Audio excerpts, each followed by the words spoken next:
Abend. Guten Abend, meine Damen und Herren. Herzlich willkommen im Körber-Forum zu unserer Körper-Debate Droht, Krieg in Asien.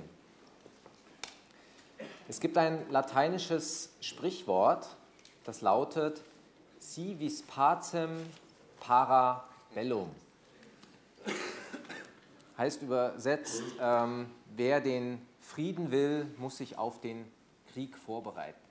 Heißt, nur ein Staat mit einem starken Militär kann potenzielle Feinde abschrecken mit diesem starken Militär.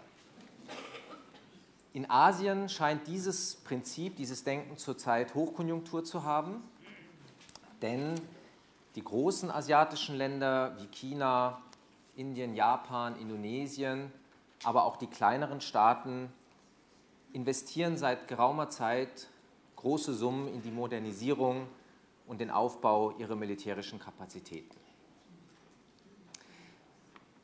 Zusammen mit ein paar anderen Faktoren in Asien gibt das ein durchaus explosives Gemisch. Denn es gibt zusätzlich zu diesem Rüstungswettlauf gibt es Territorialkonflikte im südchinesischen Meer, im ostchinesischen Meer, um Inseln und um Felsen, um Riffe. Und es gibt in den letzten Jahren einen zunehmenden Nationalismus in Asien. Und das zusammengenommen gibt ein explosives Gemisch, sodass der eine oder andere schon gesagt hat, Asien heute ist fast schon vergleichbar mit der Situation in Europa vor dem Ersten Weltkrieg. Heißt, es droht Krieg. Es gibt aber auch andere Argumente, Gegenargumente. Zum Beispiel die wirtschaftliche Verflechtung in Asien ist mittlerweile so groß geworden, dass sich eigentlich kein Land mehr leisten kann, in irgendeine kriegerische Auseinandersetzung mit einem anderen Land zu treten, weil die Kosten einfach zu hoch sind. Oder die USA, die vor einigen Jahren verkündet haben, ihr militärisches Schwergewicht stärker vom Atlantik zum Pazifik zu verlagern, werden am Ende dafür sorgen können, dass kein Land in Asien irgendwelche militärischen Abenteuer macht. Oder China hat immer gesagt, es ist an einer friedlichen Entwicklung in seinem äußeren Umfeld interessiert, weil es ansonsten seine innenpolitischen immensen Herausforderungen nicht bewältigen kann. Das sind nur einige Argumente, die dafür sprechen, dass es keinen Krieg in Asien geben wird. Es gibt also für beide Seiten gute Argumente. Unsere Debatte ist heute Droht Krieg in Asien. Und ich freue mich sehr, dass wir zwei ganz exzellente Debattanten gewinnen konnten für diesen Abend. Und ich freue mich sehr, zunächst zu begrüßen Frau Akiko Fukushima. Frau Fukushima kommt aus Tokio, arbeitet dort für die Tokyo Foundation als Senior Fellow. Und sie sagt, die asiatischen Staaten werden in der Lage sein, die Spannungen in Asien so zu managen, so zu gestalten, dass es nicht zum Krieg kommt. Frau Fukushima, herzlich willkommen im Körber-Forum.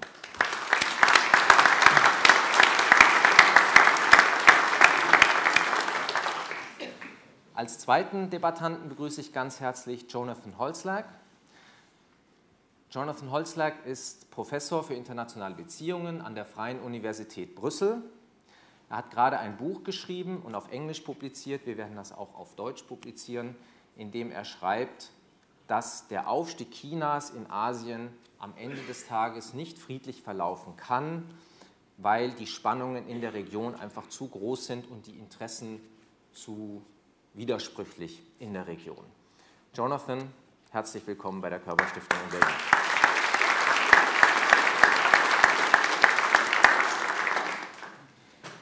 Die Körber-Debate wird wie immer moderiert, geleitet von Stefan Kornelius, dem Leiter Außenpolitik in der Süddeutschen Zeitung, der, wie ich gerade erfahren habe, extra für diese Körber-Debate in der letzten Woche noch für 3 Tage nach Tokio gefahren ist.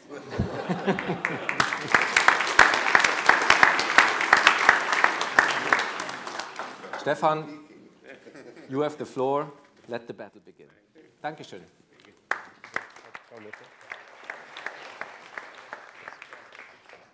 Take this side.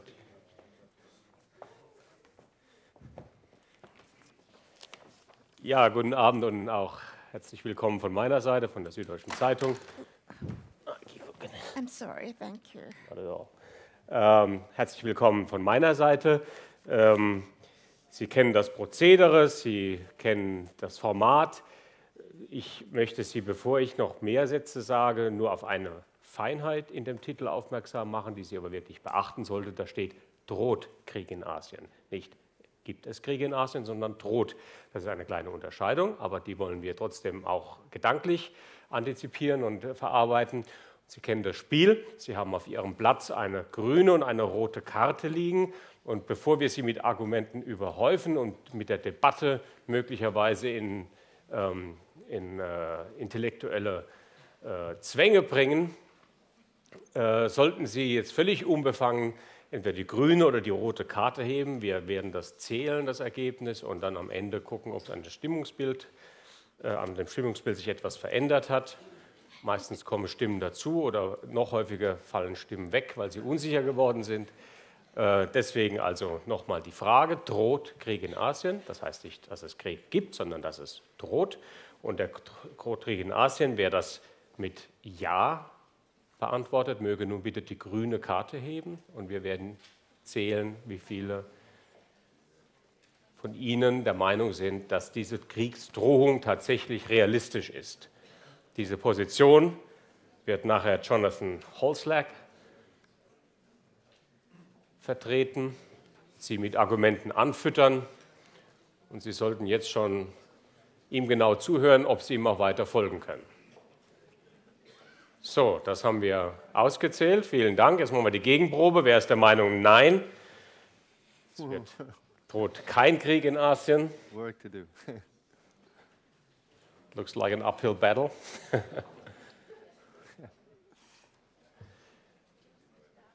Der möge nun die rote Karte heben. Auch das wird ausgezählt. Also Sie sind der Meinung, das lässt sich alles politisch kontrollieren. Und zwar so, dass die Drohung gar nicht da ist. Ich glaube, hier drüben, Sie zählen mit. Wird diese Seite mitgezählt? Nicht, dass Sie so lange die Arme oben halten müssen. Das ist der sportliche Flügel. Aber ich glaube, Sie wurden mitgezählt, hoffe ich sehr. Apropos sportlicher Flügel, ich habe noch kein Ergebnis gehört, aber es gibt die ersten Meldungen, dass Hamburg gewonnen hat. Ja. Es ist noch nicht bestätigt, es ist nur eine Vorabmeldung des Berliner öffentlich-rechtlichen Radios. Ja. Die werden es wissen. RBB meldet, dass Hamburg gewonnen hat. Aber wir werden es hoffentlich im Laufe des Abends erfahren. Vielleicht, Herr Müller-Lien, wenn Sie mal nachher ins Netz gucken und uns helfen. Ja. Aber es ist auch hier wie mit dem Krieg in Asien. Selbst wenn Sie den Zuschlag bekommen in Hamburg, heißt das nicht, dass Sie die Spiele bekommen. Also insofern möchte ich Ihnen nicht die Hoffnung nehmen. Der erste Schritt. Sie wissen, dass ich hier einige Jahre in Hamburg gelebt habe. Insofern das ganze Sympathie gilt der Stadt. Also, wir haben ein Ergebnis. 64 von Ihnen meinen Ja, es gibt diese Kriegsdrohung, und 135 von Ihnen, also im Prinzip mehr als doppelt so viele, sind der Meinung, nein, diese Kriegsdrohung ist falsch. Was verstehen wir, wenn wir unter Krieg in Asien reden? Thomas Paulsen hat das eben ausführlich schon angemerkt, wir haben ein sehr, sehr komplexes politisches Szenario, ein politisches Bild mit einem Land, das in einer unglaublichen Dynamik wächst, größer wird, sich nach außen expandiert, ökonomisch, aber auch politisch und zum Teil auch bereits militärisch. Das ist China. Wir haben andere Nationen, die im ökonomischen Boom Kraft gewinnen, die Verbündete suchen, die sich politisch absichern, die diesem Druck zum Teil widerstehen, aber zum Teil auch gar nicht widerstehen wollen, weil sie natürlich auch davon profitieren, von diesem Aufstieg. Die südostasiatischen Staaten, südöstlich gelegen von China, Vietnam, die Philippinen, Malaysia, Thailand zum Teil auch. Wir haben den Japan als großen beständige Nation, die seit vielen Jahren mit einem ökonomischen Minimumwachstum diesem Druck Chinas standhält und sich dabei politisch schwer tut mit der Öffnung auch gegenüber anderen Nachbarn, die doch möglicherweise nach Verbündeten suchen. Und Sie haben die wichtige Nation Südkorea, die einerseits vom Vereinigungswunsch geprägt ist, von dem Druck, der aus dem Norden des Landes kommt, in einer starken ökonomischen Abhängigkeit zu China lebt, aber eben auch als Verbündeter der USA ihre militärische und politische Sicherheit im Westen sucht. Also eine Art Balancing-Politik sucht, die einen Ausgleich findet. Der aktuelle Anlass für unsere Debatte ist nicht nur in den Inselstreitigkeiten, die Sie gerade eben gehört haben, zu suchen, also im südchinesischen Meer, aber auch im ostchinesischen Meer, das sind Kaku-Inseln beziehungsweise die vielen, vielen Inselgruppen und bis hin eben zu Felsenriffen, die als Anlass genommen werden, um Seefahrtslinien abzustecken, um maritime Hoheit abzustecken, vielleicht auch Rohstoffthematiken abzustecken. Aber es geht am Ende um klassische Geopolitik. Es geht um Machtprojektion. Es geht darum, wer im Prinzip die politischen Spielregeln für die Region bestimmt, ob es einen Ausgleich gibt. Die Staatenbündnisse, die sie in Südostasien haben, sind vielleicht zu schwach, vielleicht sind sie nicht interessiert, zumindest sind sie nicht vergleichbar mit dem, was sie aus Europa kennen. Wir haben ein neues geopolitisches Spielfeld und insofern ist es unglaublich spannend, dass wir uns auch aus Europa damit beschäftigen müssen, nicht nur, weil wir ökonomische Interessen haben, sondern auch, weil wir irgendwo auch politisch uns auch eine Meinung bilden müssen und vielleicht auch mal Partei ergreifen müssen. Die Kanzlerin war gerade in Japan, wenn Sie sich erinnern. Unabhängig von ihr war ich auch in Japan, aber das hat mit ihr wenig zu tun. Ich glaube, sie hatte auch die wichtigeren Gespräche, bei allem Respekt vor meinen japanischen Gastgebern. Aber es ist in der Tat für Deutschland, das in einer unglaublich zentralen Position wahrgenommen wird, nicht nur aus japanischer Sicht, auch aus chinesischer Sicht, aus koreanischer Sicht. Für Deutschland ist es sehr, sehr entscheidend, als europäische Führungsnation Position zu beziehen, sich eine Meinung zu bilden, mäßigend einzuwirken und nicht zuletzt auch als Hamburger. Sie haben hier den Seegerichtshof in der Stadt, der in einem ganz zentralen Thema in diesem Jahr noch gefragt sein wird, möglicherweise in diesem Jahr, nämlich in diesem Arbitration-Verfahren, also in diesem Interessensausgleichsverfahren zwischen China und in der Frage der Seefahrtsgrenzen oder Hoheitsgrenzen im südchinesischen Meer. Dazu werden wir jetzt mehr hören. Ich höre auf zu reden und lasse die Debattanten reden. Es beginnt mit der Debatte.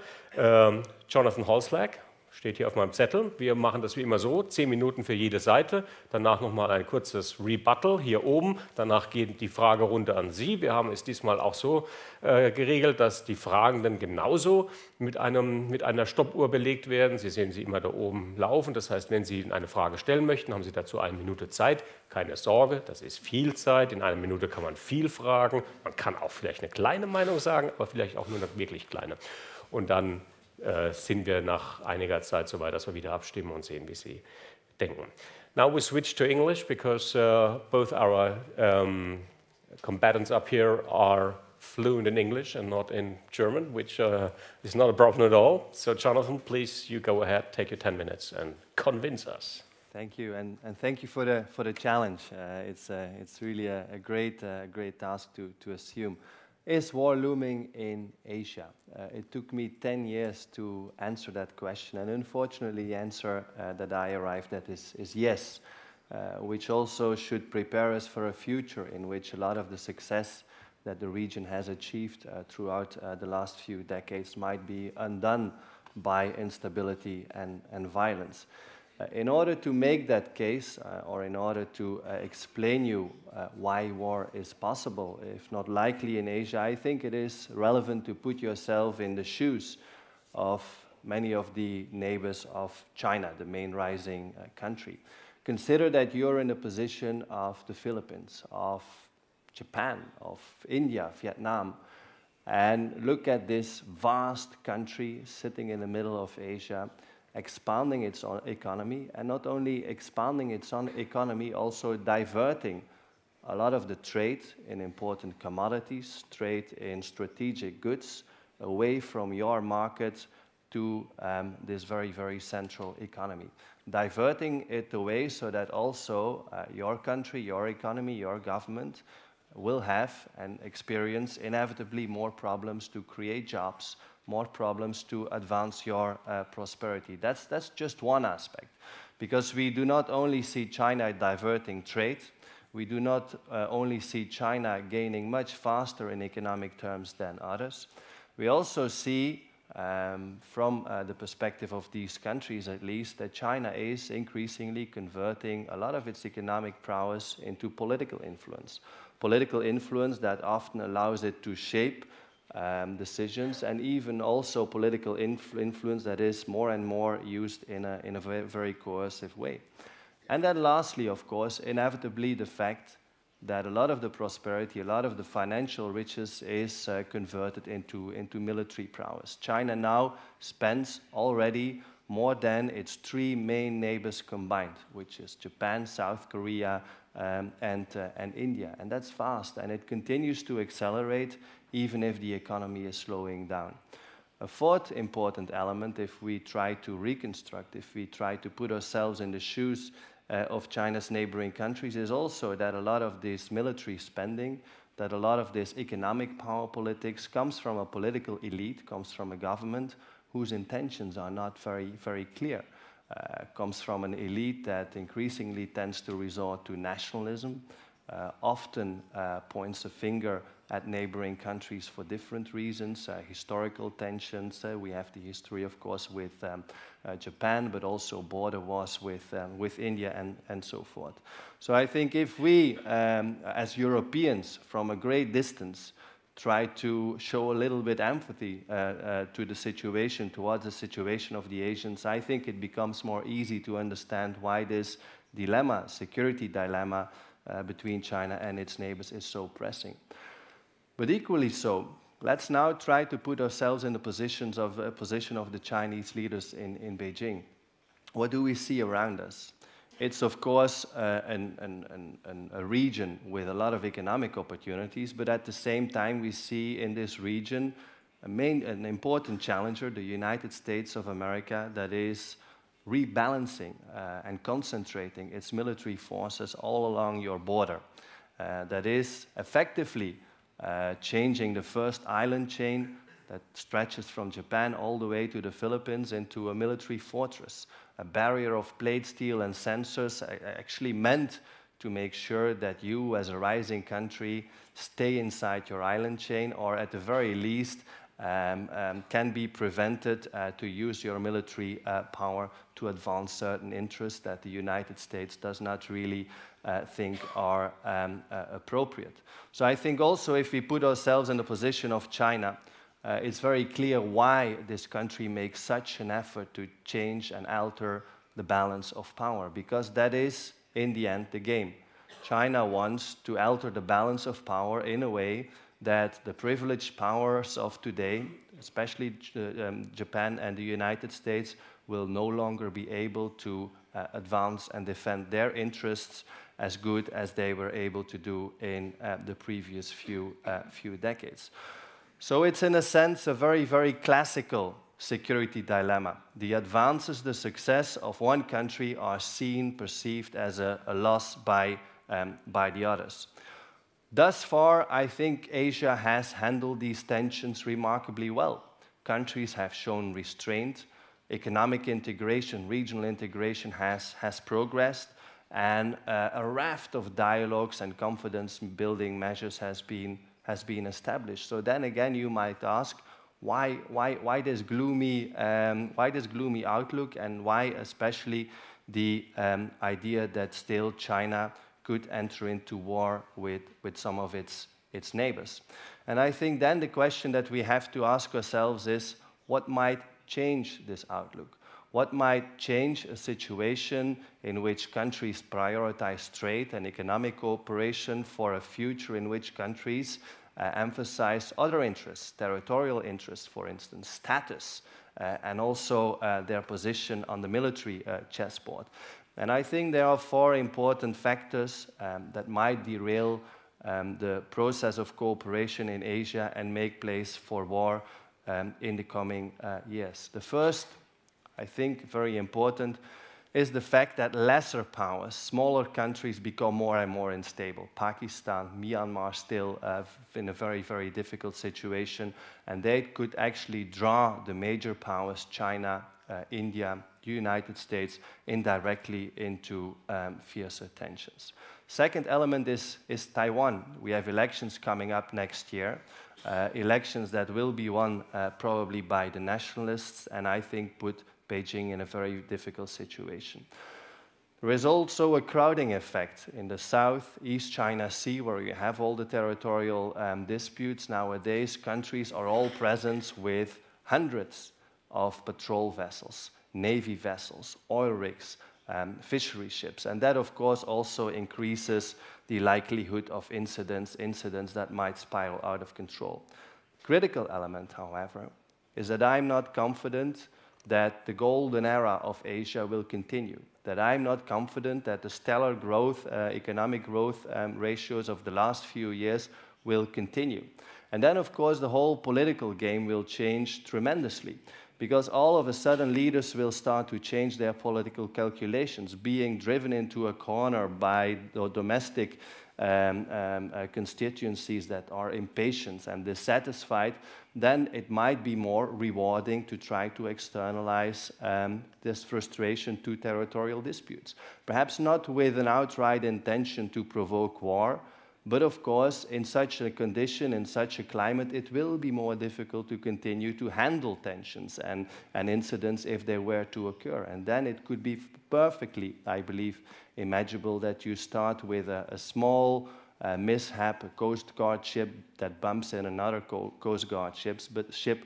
But as it was possible today to de-escalate that, I think that will be much less likely in the future if economic growth continues to make place for nationalism, patriotism, and militarism. And this is, for me, really, really critical, that we tie these economic trends to the very, very uncertain strategic and military context. So then again, have regional organizations, diplomacy and confidence building not made a difference? Yes, certainly they did make a difference. But I believe also that the undercurrent of Asian politics still mostly is characterized by a conflict, a competition for influence, and also a competition in influence, which essentially you will have a contest for disputed territory in the South China Sea, East China Sea, the border with India, still Taiwan, that is an important question mark. And then again, my conclusion is that the chance that this sooner or later will escalate and turn into something very nasty and violent is growing very rapidly, and for me makes it more likely that the future of Asia will be one of violence and instability than that it will continue to be a future of prosperity and peace. Thank you, Jonathan.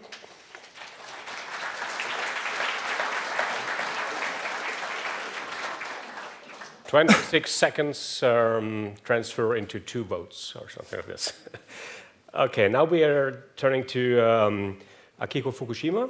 You'll give us the opposite view, why the likeliness of war is actually not that high and sort of controllable. Please, Kiki, go ahead. Thank you, Stefan. Thank you for the invitation to come to Hamburg, and I'd like to thank the Körber Foundation for this opportunity. I do concur with Professor Holslag about competition, territorial disputes, but and I do share many of the observations you have made about the situations in Asia without putting my shoe into the shoes of Asians. I live in Asia, right next to China, and I do share the observations. However, my conclusion is different, and I concur with those who raised the card for no, war is not looming in Asia. And let me explain why. It is because I observe strenuous efforts underway in Asia to prevent war from occurring rather than going to war. Thus, my ledger of war or no war weighs heavier on contra side. And let me explain. There is a perceived shift in power distribution in Asia, most notably China's rise and India's rise. Moreover, North Korean nuclear missile tests and developments continue. Chinese assertive actions in East and South China Sea cause concerns and apprehensions. Uncertainties surely produce anxieties. However, I argue that strategic calculations do not show gains by going to war over losses. Countries in Asia are not keen to opt for war. Despite territorial gains, perhaps, the cost of war is simply formidable today in Asia. And in this context, let me make 5 points. First and foremost, should anyone go to war in Asia, the war will certainly affect its people and people of their opponent and undermine one nation's responsibility to protect its people. Such act will not be tolerated in Asia. Secondly, political military situations in Asia. In theory, balance of power shift triggers war, as the history has amply demonstrated. In 2015 in Asia, does this theory apply? In other words, has power shifted so much to motivate a country or countries to go to war? According to The Economist in its May 3rd, 2014 issue, it described that although the US hard power is slipping, no other country come close to US. American military power is unrivaled for now. Even rising China cannot yet overtake US hard power. On the other hand, would China go to war against Japan, whose comprehensive national power is declining? Chinese strategic thinking says that you do not need 2 tigers in a mountain. However, according to Sun Tzu, a state does not opt for war unless it believes it can win. If China attacks a country like Japan, the US will intervene based on the US-Japan Security Treaty. President Obama, a year ago, visited Japan and said that US is duty-bound to come to Japan's aid in the event of a conflict with China over a group of islands in the East China Sea, including Senkaku Islands. Thus, I do not think strategic calculations should prompt a country in Asia to launch a structural war. Third, economic interconnectivity. Should a country opt for war, a direct economic cost will be enormous. In addition, highly interconnected production platform in Asia will suffer. For example, China produces many things. Amongst them are personal computers, smartphones, and tablets. Components are produced not only in China, but Asia-wide. Should a war occur in Asia, supply of intermediate goods and components will be suspended, and that will affect the production of these products, and this will certainly affect Asian and, for that matter, European market. The cases are not limited to IT.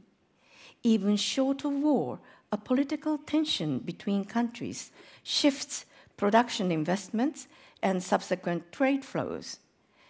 We have seen this, and this is the reason why countries in Asia are keen to maintain peace, stability, and prosperity as a common goal.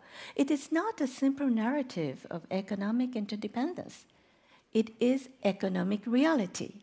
Fourth, damage to soft power. While hard power matters in Asia, soft power increasingly matters in Asia as well.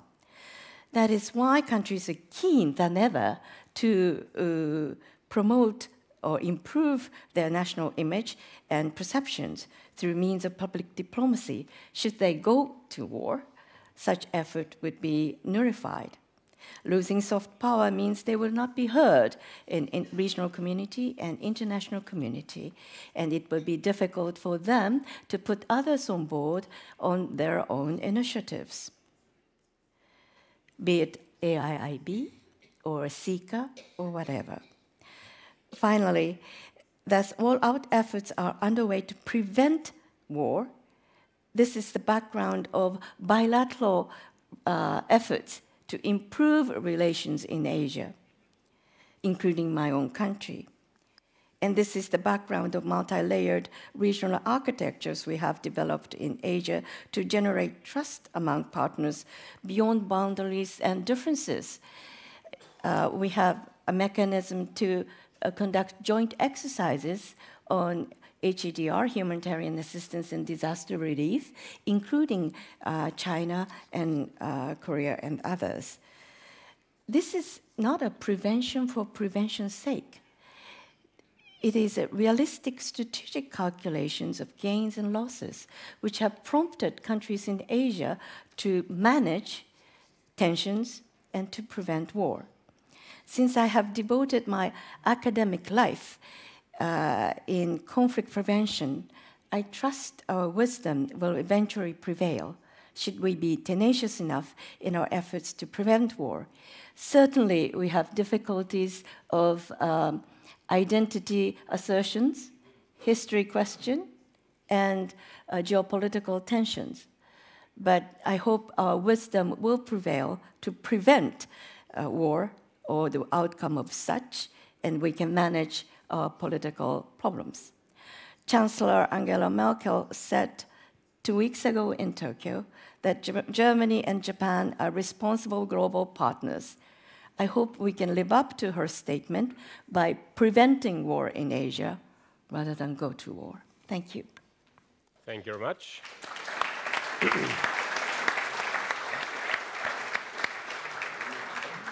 Thank you very much, Kiki, for this very effective statement, putting all arguments in 9 minutes, which gives you 4 more votes. Let me sort of beef up the second round of battle with a few more arguments you might want to tackle or even choose not to answer. But we get more time too? Yeah, you get another 5 minutes now each, or 4 minutes. What is it? 5 minutes on the second round. But what I would love to hear more about is, in either way, what's the Americans' role in it? We've heard about the pivot to Asia. We haven't seen much of it, though. However, on the military level, there is a lot of more action going on, a lot of bilateral or multilateral fronts with the Philippines and others. Also on the procurement level in terms of arms supply, which speaks in favor of the war argument probably, or even not, if you have Thomas Paulson's word in mind, that if you want to avoid war, prepare for it. So this is the military and US part, which probably should be thought about as well. We also have a very slow-moving diplomacy, which might sort of suit Asian values, characters, I'm not sure. But the kind of choreography we've seen with the handshake in November, Prime Minister Abe and Premier Xi in Beijing, and now a very slow-moving but very deliberate attempt to bring both sides together on a ministerial level. Now, next week, most likely, the foreign ministers' meeting we had, and you hinted to that, the meeting of the emergency relief group now just a few days ago, or today or yesterday in Japan, where a Chinese minister was there. These are all signs of diplomacy which we might not take at all, or so which we do not recognize at all here in Europe, but which are extremely symbolic and of quite some value. And then on the other side, there's this kind of new nationalism, and you hinted it in your statement at the beginning, this kind of history politics, as it is called, from all sides, from the Japanese side, from the Chinese side, and the Korean side. And we have the 17th anniversary of the end of the Second World War, not only looming on this part of the world, but also looming in the Pacific area. And it is hugely tensions there. I mean, all those speeches, all those parades which are announced are watched extremely with caution and with apprehension. So we really have to have a word on that thing. Leaving the question, how far of this sub-war tension do we have to anticipate? How short of war will tension be? If we watch China, which has definitely made very positive approaches to Japan recently, there is the Philippines on the other side, which now seem to be subject of the new tensions. We do see this building of structures in the South China Sea, landing strips, open sea harbors at some reefs and atolls, where you wonder what's going to happen here. So a clear build-up of maritime presence. So this kind of a line of arguments which you are now asked to take up for 5 minutes. Jonathan, please. Good points. The first and most important point, I believe, is the sprawl of diplomatic initiatives that we have witnessed in the last few years. I would say that it's window dressing. If you go to the key issues, to the main areas of contention, no progress is made at all, quite the contrary. Let's take maritime disputes. China, Japan, the South China countries around the South China Sea have promised to invest in more diplomatic efforts to avoid incidents, escalations, and so forth. But the best solution we can arrive at the moment is, let's shelve the dispute for a while. But when it comes to arbitration and a judgment over who controls certain islands and has rights around it, no progress made whatsoever because the Chinese reject it. When it comes to a binding code of conduct between China and the neighbors, no progress whatsoever because the Chinese do not want to be constrained. When it comes to the Senkaku-Diaoyu Islands, no progress whatsoever. Even the Japanese refuse to recognize that there is a conflict, much, of course, at the displeasure of China. On the Sino-Indian border, there is an agreement of 2005 in which China and India promised to demilitarize, but what they do right now is militarize a few kilometers further away. In the most disputed sections in Aksai Chin, in the western sector, still military developments are going on as we speak. North Korea, well, I believe that China's position has not changed a millimeter compared to what its position was at the beginning of the talks, the international talks. China and the United States, what have we seen? Have we seen promises and commitments to avoid escalations between military forces in the region? Not at all. The Chinese believe simply that the Americans have to stay out, and that as soon as the Americans come into what it claims to be its exclusive economic zone and its territorial waters, it will clench a fist. So I think on the key issues, a lot of talking. All these diplomats talk, but no progress whatsoever. And I think this is very worrisome for two reasons. First of all, of course, because the thorny issues are not addressed.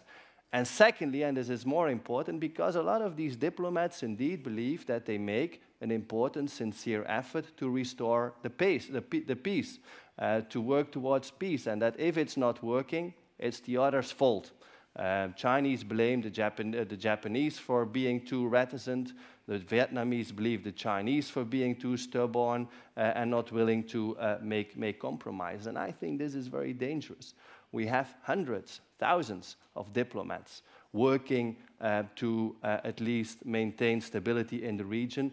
But the further we get away from a conclusion and a solution, the more frustrations will emerge between the countries, because they all believe that the other side is not willing to make concessions. Then the costs of war, very important issue. Asian countries will not fight because there are too many economic interests at stake. I don't think that history ever has showed that economic restraints are strong enough to prevent war. And I think that there is also more. We see growing interdependence in Asia, more economic relations between the countries. But what's happening at the same time? Military spending is going up, and distrust between the countries is going up too. Like, there is more trade, but at the same time we see that countries trust one another less and less. So I think that is also very important to rebuke the argument that interdependence is advancing peace. And then lastly, China is seeking to win the war without having to fight. That's what Sun Tzu and others prescribed. And I think to some extent that is true. As long as China can advance its interests by soft power and economic means, it will continue. But it's hitting, of course, the curbs. More and more countries start to resist, start to balance. And what's more important, I think it's also getting difficult for China to continue to make the economic concessions, to hand out the credits and the loans and the aid to neighboring countries, to play along the divisions, so that also this soft approach, as we can call it that way, the approach of economic statecraft will be harder to continue in the coming years. So I think on the three main arguments, we have to be very careful in accepting those. Thank you very much, Jonathan. Kiki, your time. Applause. Thank you, Stefan. First point, territorial disputes. Yes, we have territorial disputes in Asia. Do we want to solve our territorial disputes by going to war? Most probably not, or definitely not. War may give certain piece of land to a certain country, but the consequences would be far more than the gains that one might get by going to war. Rather, we are not talking, but trying to find a way out. Shelving territorial disputes to the future generation is an Asian wisdom to manage political tensions over territorial disputes. And secondly, on American pivot or rebalancing, we do not exactly know how that would unfold in future. However, that announcement has made a certain impact in Asia on the positive side.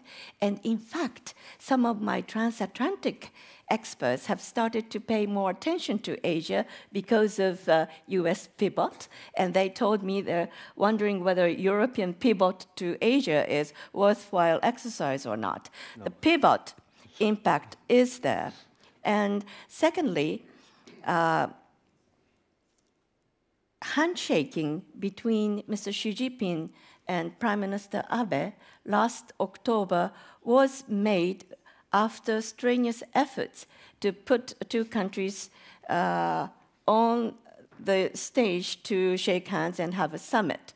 And that summit has led to numerous contacts between Japan and China, which was suspended for the past 2 years. Stefan might have seen the visit of Chinese high-ranking official on disaster relief at our Sendai meeting on disaster relief and disaster reduction. That's one example. And another example is Japan and China is now negotiating maritime peace mechanism to introduce hotlines and other mechanisms to prevent accidental clash between China and Japan. There are other examples of the similar efforts underway, and I think it is going more than rhetoric or simple talking.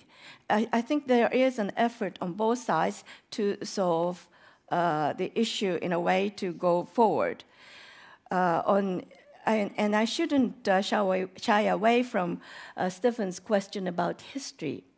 As you pointed out, I do think that in looking at geopolitical situations in Asia, and for that matter, international, we have to look at geopolitics as well as identity and history.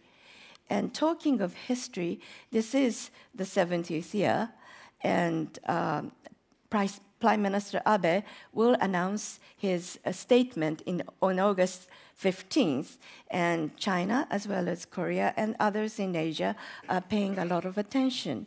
But Prime Minister Abe or his government are succeeding statements made by his predecessors. Well-known statement is Murayama's statement made on August 15th in 1954 1995 on the occasion of the 50th anniversary of the end of the World War II. And then on that occasion, he said, "Through its colonial rule and aggression, Japan caused tremendous damage and suffering to the people of many countries, particularly to those of Asian nations. I hereby express my feelings of deep remorse and state my heartfelt apology. We must communicate this feeling to our future generations so that we would not repeat our mistaken national policy." And this is a strong feeling of Japanese, and this will continue. And I don't know what exactly Prime Minister Abe will say on the occasion of the 70th anniversary, but our feelings haven't changed since 20 years ago, and this government has said that it inherits. History question is very difficult, but Japan has to address that question from all the way through to the future. And that was pointed out by Chancellor Merkel during her visit to Tokyo as well. Thank you very much.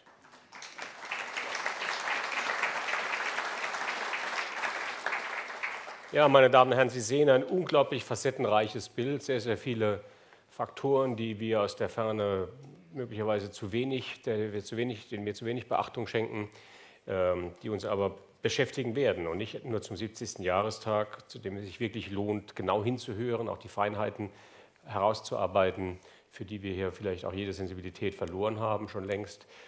Europäische und ostasiatische Geschichtspolitik sind nicht miteinander zu vergleichen. Das sind unterschiedliche Entwicklungen und auch wenn wir uns in vielem sehr verbunden fühlen, ist Identität und kulturelle Einbindung und natürlich Geschichte eine sehr, sehr regionalen Prägungen unterworfen. Und deswegen lohnt es sich, mit diesen Fragen genauer zu beschäftigen. Jetzt ist es an Ihnen, Fragen zu stellen und die beiden im Podium nochmal herauszufordern. Bitte schön, wer möchte anfangen? Hier sind gleich die ersten Fragen. Ich glaube, wir haben Mikrofone. Bitte halten Sie es kurz. 1 Minute haben wir vorgesehen und die Uhr läuft. Bitte schön. Ist soweit, ja. Ja. Also meine Frage ist, braucht man Waffen, um Frieden zu halten? Und das nächste, würden Länder Gebiete annektieren, also einen Krieg führen, wenn sie der Meinung sind, dass sie es einfach ohne große Verluste und Gegenwehr erreichen können, also ohne wirtschaftliche Nachteile und ohne großen Widerstand? Wollen Sie gleich noch die nächste Frage stellen, nebenan? Ja, 2 kurze Fragen. Erstens, inwieweit ist mit einer strategischen Zusammenarbeit von Russland und China in der Zukunft zu rechnen, gerade was auch die Regionalbestrebungen der USA anbetrifft? Denke ich mal, ist dort eine gewisse Allianz zu verzeichnen. Zweite Frage, ist Nordkorea tatsächlich die große Gefahr in dem Raum oder ist es nur ein Hund, der laut bellt und sozusagen als Aggressor darhalten muss, aber im Grunde keine große Gefahr tatsächlich darstellt? Danke. Vielen Dank. 2 wichtige Fragen. Gibt es gleich noch mehrere? Dann nehmen wir noch eine dazu, von hier drüben, von der anderen Seite. Ganz der Herr in der 3. Reihe.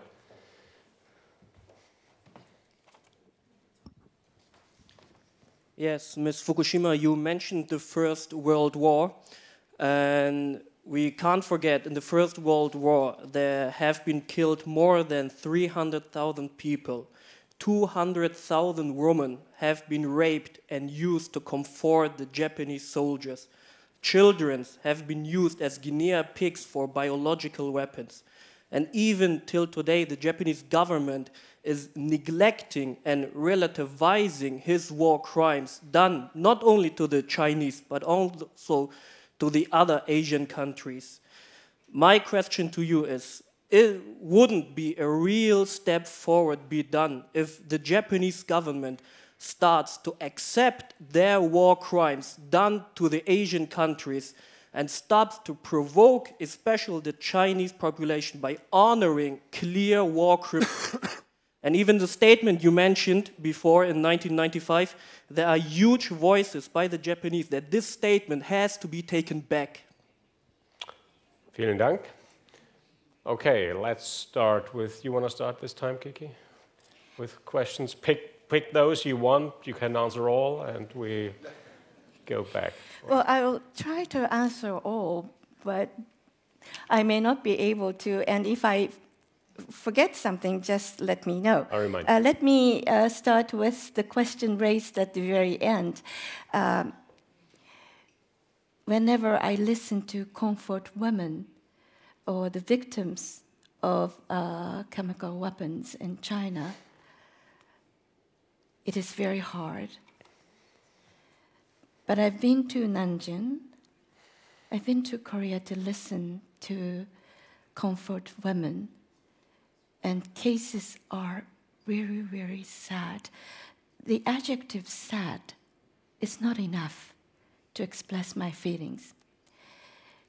I'm not working for the government. I'm academic. Therefore, I cannot speak on behalf of the government, but I believe my government has apologized to Korea and to Japan. Our emperor went to China to extend his feelings of remorse. As for Murayama's statement done on the occasion of the 50th year, and Koizumi's statement made on the occasion of the 60th year, you were right. There were people who spoke against it. And pardon me, Stefan, but media would like to take those voices more than those who endorse the statements. And if you ask the question, if you take the poll amongst the academics, I'm sure you will get most of us supporting Murayama's statement and Koizumi's statement. There is a commission created by Prime Minister Abe to draft, to recommend contents of this year's statement. And many of the scholar members of the committee clearly said that we have to once again admit aggression that we have made and express our deep remorse and apologies. Japan is a country of freedom of speech, and there are different voices, which is natural. But I don't think such voices who want to negate our apology is a majority. I don't think so. Now, what were other questions? Perhaps a good one for you would be the role of North Korea. North Korea. The barking dog, or even more? I've been to North Korea twice, and I felt that it is more than a barking dog. If you have a neighbor testing their nuclear weapons, missiles, frequently enough for us to be aware that such development is going on, it is frightening. And I've been to that country and have found about their political system, and I think it is more than barking a dog. They told me that they have to develop nuclear weapons in order to maintain their country. So I think they are more than barking a dog. Thank you. Jonathan, you want to take the rest or also address this? Yeah, let me first start with the issue of comfort woman and especially the history between Japan and the neighbors. I totally agree that if one goes to the majority of the Japanese, and I've had discussions with Japanese students on that many, many times, that they agree that there should be a formal and sincere apology for that. But it's of course true that politically, nationalists on the two sides are sort of taking this issue into hostage, and they are trying to draw benefits from that. That goes on the Japanese side, that goes on the Chinese side, and both of them are able to rally also a lot of popular support and to play upon popular resentment, and that is particularly dangerous. As for the question whether Asian countries will fight even if they know that they can face resistance, I think certainly so, for two reasons. First reason is that usually you do not decide to go for an all-out war right away. It happens in steps. And when wars, let's say, widen, become bigger, it's mostly a result of an escalation process. You start with a small incident, and then you might believe, okay, I can win this if I send in my ships. And then the other side sends in bigger ships, and then you still think, well, I can still win if I send in mine. See, and this is the problem with escalations around territorial conflicts. They can start very small, but they become big because still countries believe that they have to continue the tit for tat.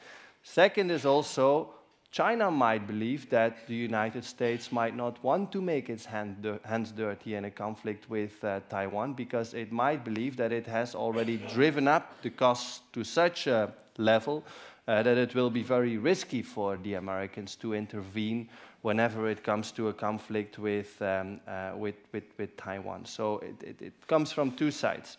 On Russia, very briefly, well, my point on my position on Ukraine has always been that the Russians did not have an interest rationally to continue to let it escalate, because Russia, contrarily to China, is a country that goes down.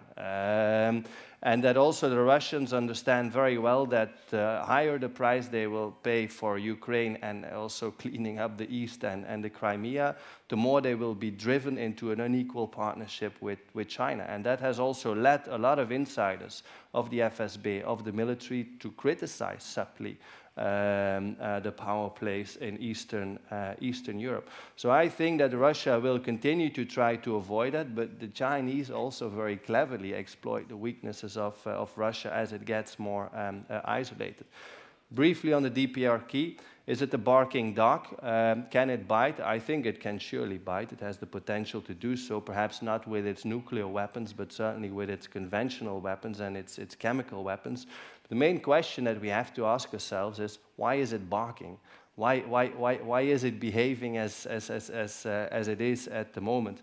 And then again, we have two different answers. What the Chinese say is, it's because of the Americans. And if the Americans want to have a breakthrough with the North Koreans on a nuclear deal, let them leave first. Let them dismantle the military bases, and then the North Koreans will feel more secure and give up the nuclear weapons. Whereas what the United States and also the Japanese believe is exactly the opposite. Say, the DPRK, North Korea has to relinquish his nuclear weapons first, and then we can start talking. So you see here again, you have a gridlock, you have a dilemma that is not going to be overcome in the near future, and that will only make the situation in the Korean Peninsula more complex. Thank you. More questions, please. Da hinten ist ein, ja, bitteschön. As far as I understood, the question is not whether or not there are any risks. The question is whether or not we have reasons to believe that the actors are conscious of what war means. And I think that, different from the First World War, we have now a situation in which there is a higher degree of consciousness of the risks of escalation and of war. Thanks. So the question would be, are these rational actors or are they irrational in the end? So thank you very much. Next question up front here. Ich sehe es ganz schlecht, deswegen winken Sie mir zu. Good evening. I have a question concerning the assessment of the military spending, especially of China. Of course, we know the military spending of China is vast and it's growing. However, at least as the wide public knows, it's more concentrated on defensive matters, especially. It's arguable, however, at least some say that, for example, their landing capabilities aren't that developed. However, they focus on Air Force as well as the development of anti-marine weapons, missiles, and stuff like that. So, yes, I wanted to ask you, what's your assessment towards the tools and things the vast military budget of China is spent on? Thank you. Vielen Dank. Jonathan, you go first now. Again, the question from the back is a bit similar to the question that was asked here in front. Is there a greater awareness today of the risk to go to war and the consequences of war? I think that if you go through comparative research in terms of the threat assessments that were made here in Europe in the 19th century and sort of strategic thinking in Asia, and there are some very, very interesting studies in that field, that the answer is quite clear. No. There is no qualitative difference in terms of the threat perceptions and the evaluations of the costs of war between today's world and the world of the 19th century.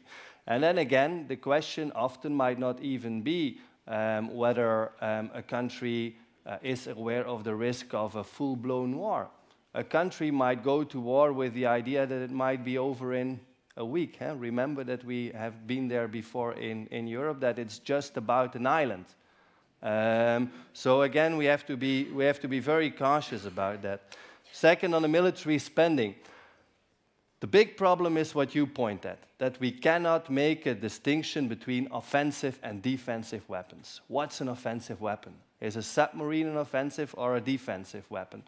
The only thing that I can tell you is that both the United States and China are investing in a generation of weapons that is highly lethal and leaves Japan and all the others in the shadow of these two juggernauts. And then we speak about hypersonic cruise missiles.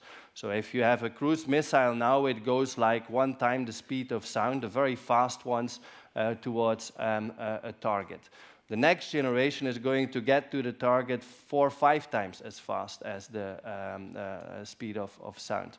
And then you have a whole series of new ballistic missiles with very survivable warheads. You have laser weapons, you have electronic warfare.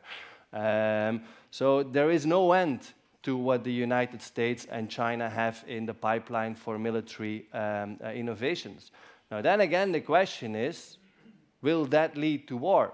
My point of view is that China and the United States still have plenty of scope to do a tit for tat. The US moves on a system, China will respond. China responds, the US responds. The main question is, what will the countries do that sit in between? Will Japan learn to live in the shadow of these two giants? Will India do the same? And then my answer is, probably not. Probably not. My answer is, no, we won't. Actors do know that war, if it happens today, in the 21st century, it's going to invite horrible outcomes and consequences. We all know my country has gone through atomic bombing, and weapons have progressed far more than that. Asian countries do know consequences more than you think we do. And escalation of accidental clash, we have made so many devices to prevent escalations, and I strongly believe that countries are making efforts to prevent such eventualities. And it's not the feelings, it's their strategic calculations not to go to war. Thank you very much. Do you have a comment on the arms race? Arms race. Arms race. Well, Japan is trying to develop its deterrence capabilities. And what we are concerned is military budget expansion lacking transparency. When you do not know something, don't you feel apprehension? Don't you worry? That's how we feel, and trying to improve transparency so that we don't have to worry unnecessarily. So that's what we do. Okay, thank you very much. May I just briefly step in here? I feel a bit puzzled by this argument that we hear time and again that the Chinese are not transparent about their intentions. Mm-hmm. I think not intentions. expenditures? Their expenditures, I think, are very transparent. No, as transparent as the expenditures are of Japan and the United States today. But let's go again to that argument that China does not make its intentions clear. And you cannot I didn't say intentions. Military no, but budget. I want to come back to that because it's a point that we hear very often from Japan and the United States. China spends, and we don't know why. I think it's quite clear why China spends. China wants its islands back, wants Taiwan back, and wants to avoid that when it comes to a conflict over these islands, the United States are going to be able and make the conflict end in a way that the Chinese do not really appreciate. So, first of all, I don't think that there is a big problem with transparency in China's military spending.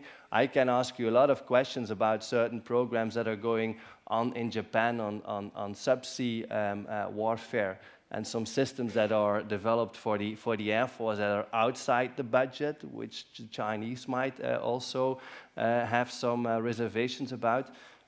You can have it vis-à-vis the United States. For me, that's really not the essence. My point is that for what China develops its armed forces, being the islands, the territorial disputes, and Taiwan, sooner or later this is going to end in problems and violence, and probably first very small scale, with all the sides believing that they will not have to use nuclear weapons, but then gradually you will get a build-up and an escalation. And that's what I fear the most. I haven't said Chinese intentions to go to war. I said China, I don't think has an intention to go to war. So I have never ever said intentions being lacking transparency. What I said is, and what I would like to say is, be it China or whoever in Asia, if you have a territorial problem, you would like to secure your territory, expand your territory, if you can, without going to war. But can you do that today in 21st century? I don't think so.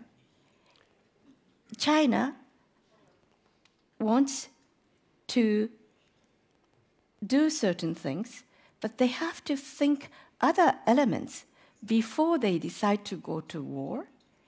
And if an accidental small clash takes place, will it be a full-fledged war? It is the decision of the governments. And what would a government gain by escalating, expanding such a clash to full-fledged war? I wonder. Thank you very much. Weitere Fragen? Da hinten gibt es eine, bitte. Sie sprachen zuletzt nur von Konflikten zwischen China und Japan und auch Taiwan. Was ist mit den übrigen asiatischen Ländern, die ja weniger hoch gerüstet sind? Gibt es da auch Konfliktsituationen, die man sich vorstellen könnte? Und wer wären dann deren Verbündete? Sehr gute Frage, vielen Dank. Gibt es noch welche? Hier vorne ist eine, bitteschön.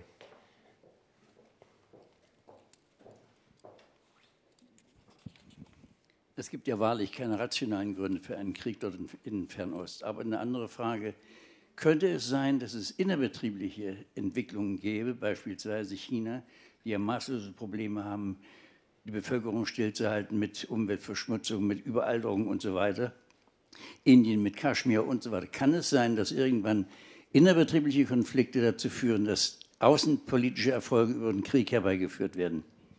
Vielen Dank. So, Platz für eine haben wir noch. Wer nicht? Da, Entschuldigung, bitteschön.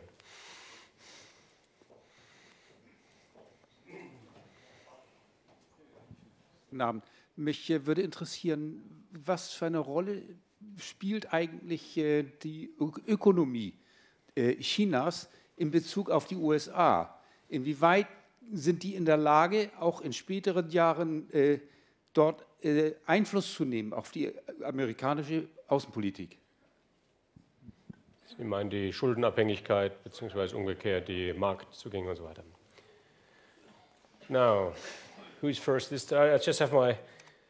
You're going first next, so this is your time now. Oh, this is my time. And yeah, you go. I was listening to the translation. Fine. Sorry. Sorry. Yeah. I go? I think you have made a very important point of the continuum between internal political situation and its impact on external foreign policy. And I do believe that these are a continuum, as you have implied in your question. In China or in whichever country you might be, there are grievances, there are sense of dissatisfactions, and it is the responsibility of the government to manage those problems rather than going for coercive foreign policy. And China is taking its own efforts to manage those issues, I believe. But I think that is a very important point for us to consider, and that's the reason why we political scientists study domestic situations in order to analyze foreign policy. So that was a good point about economic role. Maybe I should leave this to Jonathan, but Chinese economy is huge. And Chinese market is huge. So be it US or be it any country in Europe, it is very attractive. One Australian friend told me, Chinese market is too important for them. Therefore, their decisions are impacted by economic considerations. And that is true for many countries in Asia, including some major powers. Yeah, there was a series of very interesting questions and comments. First of all, on the others, what about the others? What about India? What about Pakistan? What about Indonesia, the Philippines? We could have filled another debate with those countries. I think what is very important, if you look at Asia as a region in all its diversity, is that we are moving, first of all, from a period of confidence to a period of disorientation. And it is true that still Asia as a whole registers high growth rates, above 6% on average.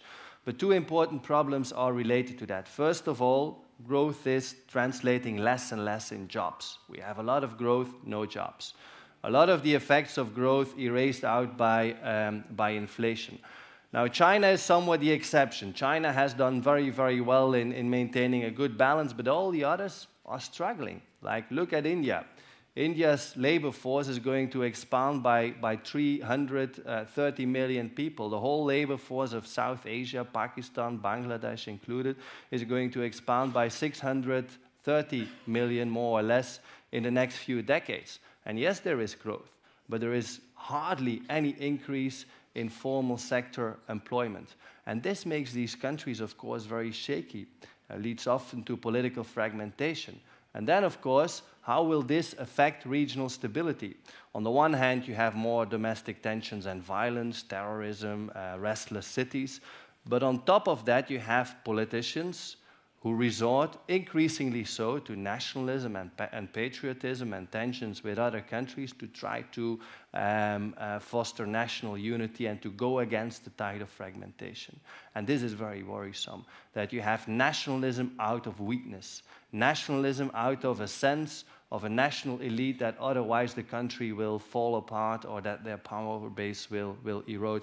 And that is something that you see in a growing number of Asian countries, and China might soon follow. Then how about the economy, the importance of trade relations on the broader strategic picture, for instance? And I think it is certainly true that China is having a big impact on most of the Asian countries. Australia is heavily dependent on China as an export market for its raw materials. Japan is heavily dependent on China for exporting components from the electronic sector. We are important. But how are these relations really structured? Like, all countries in Asia, except 2, are in deficits with China. Trade deficits, huge deficits, or they are forced in a role of commodity supplier. They do the raw materials, China does the manufacturing. Not something that you really like. Thus far, China has been very clever, and in a lot of ways it looked like what my colleague tried to explain, winning the war without having to fight, try to outsmart the others, try to be more clever. And China has done that mostly by means of a very, very, very skillful financial diplomacy. It has gone to all these countries and said, trade deficit with us, political concerns, you know, we're going to invest. And if we don't invest today, we will invest tomorrow. We will provide you financial aid, credits if you need. And this has kept relations between China and a lot of the neighboring countries very stable. Problem now, China has not the money anymore that it used to have to spend. So that, again, I think is going to be very, very crucial in the development of relations in the future. Thus far, I would say that positive relations on the economic front have largely rested on expectations. Expectations of countries to get a more balanced relationship with China. As that is not going to materialize, that will also lead towards more political frustration. Okay, I think we still owe the answer to the alliance question. But we're running out of time. Vielleicht kann ich dazu 2 Sätze sagen, dann profitieren Sie auch von meinen 3 Tagen in Japan. Die Bündnisfrage ist natürlich, stellt sich in der Region ganz anders dar. Die schwächeren Glieder in diesen Konfrontationen sind natürlich eher die südostasiatischen Staaten, die Philippinen vor allem. Und die Territorialkonflikte im südchinesischen Meer sind im Moment die heißeren Konflikte als eben der territoriale Konflikt zwischen China und Japan. Wenn es eine Konfrontation denkbar wäre, dann natürlich eher zwischen China und einem anderen Staat. Und tatsächlich sind tatsächlich die Schwächeren in der Kette eher die Philippinen oder Vietnam oder andere. Aber gleichzeitig muss man sagen, es ist kein, wir leben nicht in einer Krieg-in-Sicht-Krise sozusagen. Es ist ein Schachspiel auf vielen, vielen Ebenen, sehr, sehr simultan. Ich sage das auch, um den beiden Diskutanten jetzt Zeit zu geben, um nochmal Luft zu holen und Ihren Fall zu machen. Ich habe Ihre Frage gesehen. Verzeihen Sie mir, wenn wir jetzt hier trotzdem mal einen Schnitt machen, vielleicht können wir das nachher bilateral klären. Ich glaube, es gibt noch sehr viele Sachen. Wäre auch sehr interessant zu diskutieren, nochmal die Substanz der territorialen Ansprüche, die historische Substanz.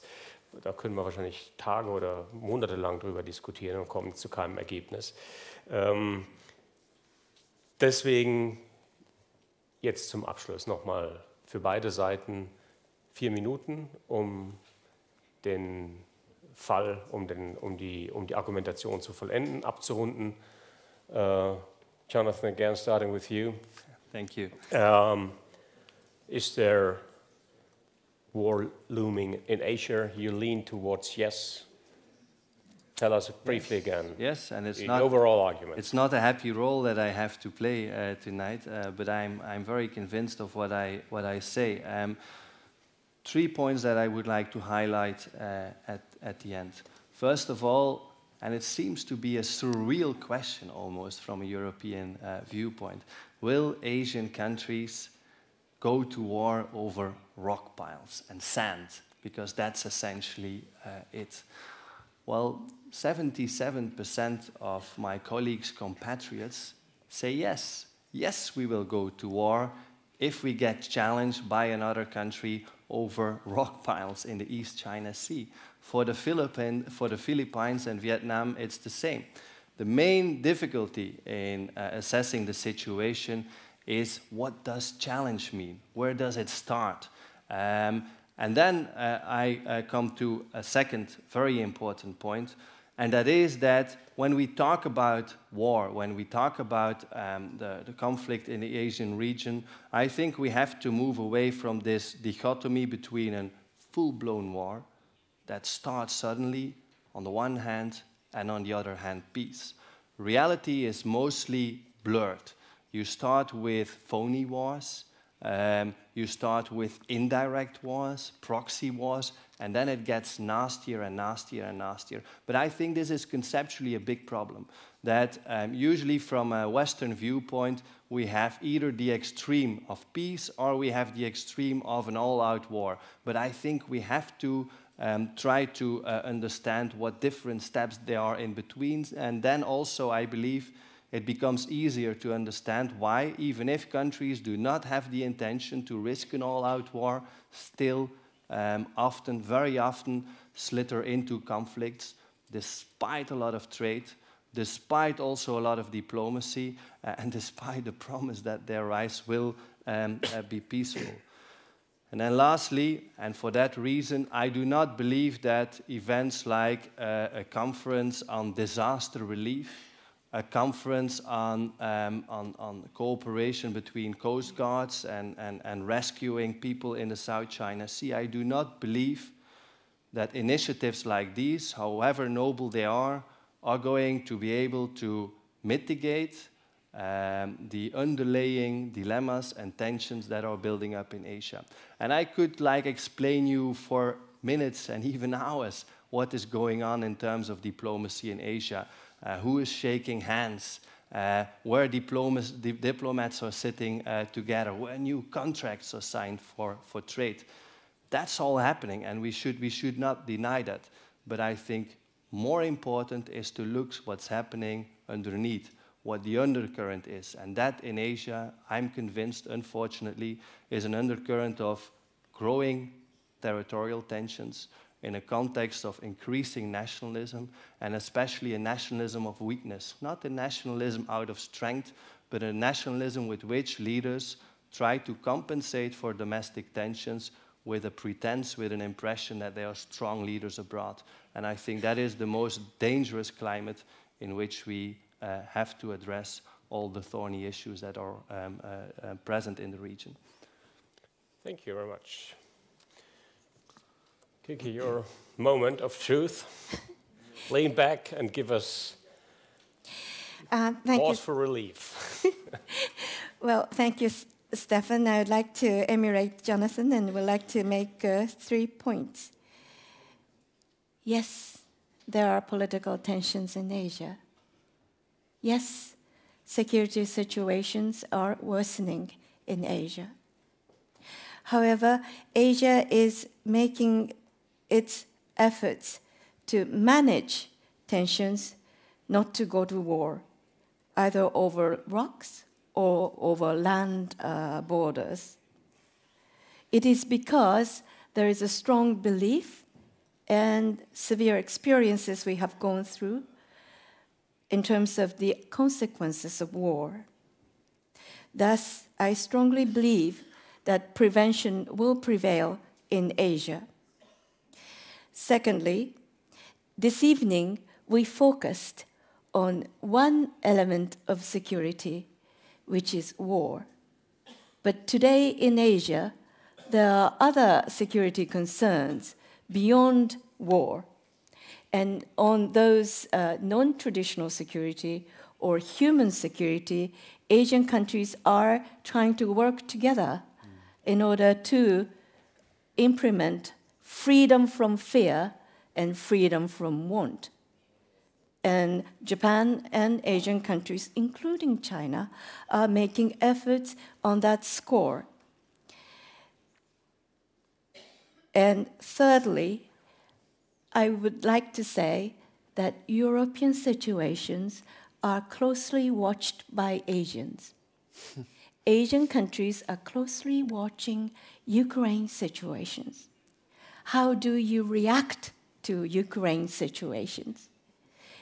You will be stunned to find out how well Asian leaders know about Ukraine situations. They are reading reactions from Europe on Ukraine situations and trying to gauge what kind of reactions they will get if they cannot manage political tensions.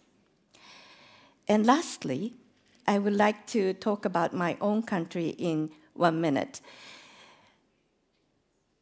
Japan, after Second World War, has tried its best to be a responsible, peaceful player, and that position will never sway, despite of the change in balance of power. Japan has not shot a single bullet over the past 70 years.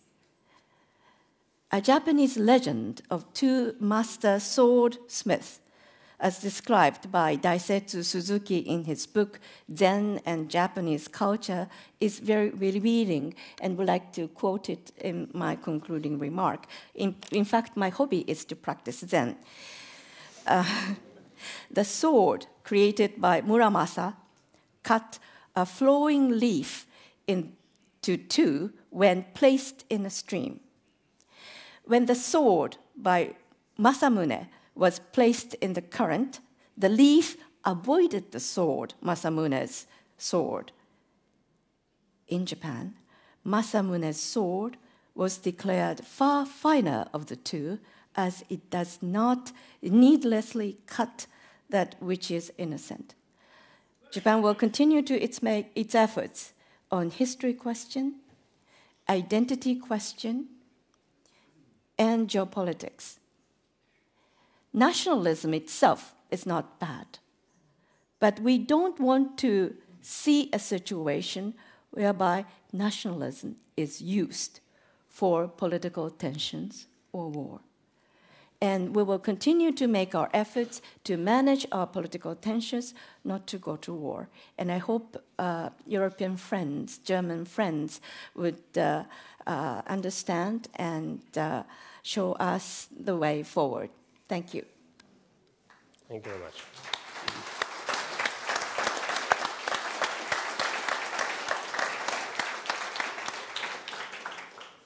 So, meine Damen und Herren, unter dem Eindruck all dieser Argumente dürfen Sie jetzt wieder Ihre Karten hervorkramen und sich quälen mit der Entscheidung zur Frage, droht Krieg in Asien? Wenn Sie eher der Meinung sind, ja, Krieg droht, sollten Sie bitte jetzt die grüne Karte heben. Und wir zählen wieder.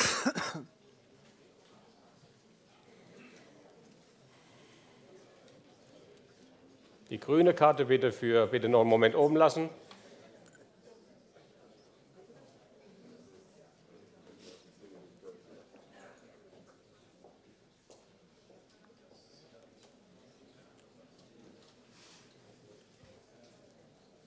Jawohl, vielen Dank. Nun machen wir die Gegenprobe. Sind Sie überzeugt wie am Anfang, dass nein, Krieg droht nicht in Asien?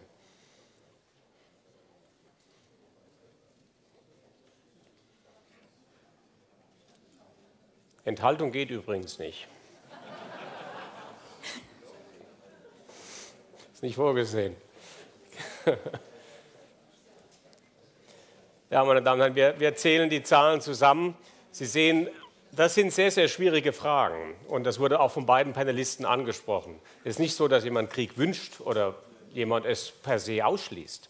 Allein schon die Tatsache, dass wir eine Wahrscheinlichkeit diskutieren, zeugt einfach, dass der Wunsch vom ewigen Frieden natürlich nicht eingetreten ist. Und wir haben in Europa selbst in den letzten 12 Monaten erlebt, wie latent diese Frage von Krieg und Frieden wieder ist. Und vielleicht ist es ja hilfreich, dass man sich der Situation bewusst wird, die Argumente abwägt, dass man sein Bewusstsein schärft an diesen Fragen, um dann auch besser gewappnet zu sein in politischen Auseinandersetzungen, in tatsächlichen Eskalationsmomenten, wo man zu Mitteln greifen muss, die man möglicherweise nicht hat, um am Ende tatsächlich einen Krieg zu verhindern. Und Ostasien, so nationalstaatlich es verhaftet ist und so wichtig die Nation ist nicht gefeit vor diesen Eskalationsszenarien. Auch die Nation ist nicht postheroisch und postkriegerisch, wie wir das vielleicht hier wünschen und hoffen und annehmen und auch überzeugt sind, dass wir es sind, sondern nicht nur empfänglich, sondern vielleicht auch verletzbar in ihrem Wunsch, Kriege zu führen. Das ist kein Wunsch, den wir befördern, aber das Ziel des Abends ist es natürlich auch, Sie mit den Argumenten vertraut zu machen, damit Sie selbst ein Urteil bilden können. Die Debatte wird uns auf jeden Fall nicht verlassen. Wir haben jetzt eine Verschiebung in unserem Urteil, das haben Sie eben schon gesehen an den Zetteln, die oben waren. Das grüne Lager hat etwas zugelegt, das rote hat etwas abgenommen.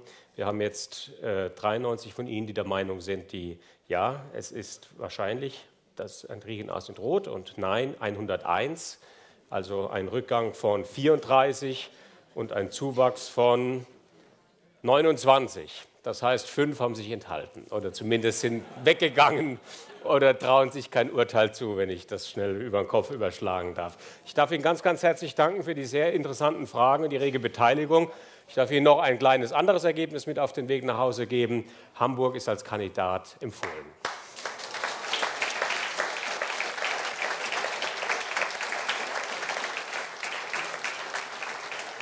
Schönen Abend, und ich glaube, es gibt auch noch einen Schluck zu trinken.